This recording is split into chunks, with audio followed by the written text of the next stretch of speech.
مرد کا مرد کے ساتھ زنا کا انجام۔ ایک مرتبہ حضرت عمر رضی اللہ تعالیٰ عنہ کے زمانے میں ایک نوکر لڑکے نے اپنے مالک کو قتل کیا۔ معاملہ حضرت عمر رضی اللہ تعالیٰ عنہ کے پاس گیا۔ حضرت عمر رضی اللہ تعالیٰ عنہ نے لڑکے سے قتل کی وجہ پوچھی۔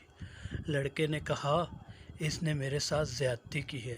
حضرت عمر رضی اللہ تعالیٰ عنہ کے پاس یہ اس قسم کا پہلا مقدمہ تھا۔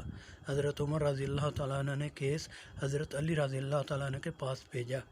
حضرت علی رضی اللہ تعالیٰ عنہ نے بات سن کر فرمایا، آپ میرے پاس تیسرے دن آنا، آپ کا فیصلہ کروں گا۔ تیسرا دن آیا۔ حضرت علی رضی اللہ تعالیٰ عنہ نے فرمایا، اس کی قبر کھودو۔ قبر کھودی۔ اس مالک کی قبر میں اس کی میت نہ تھی۔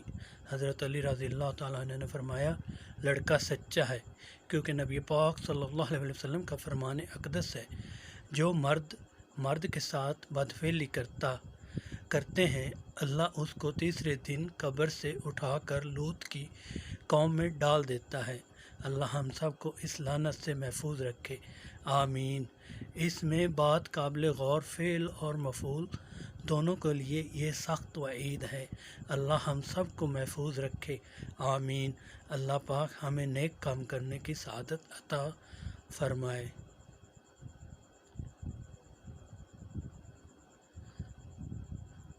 ناظرین، اگر آپ میرے چینل پر نئے ہیں تو برائے مہربانی میرے چینل کو سبسکرائب کریں۔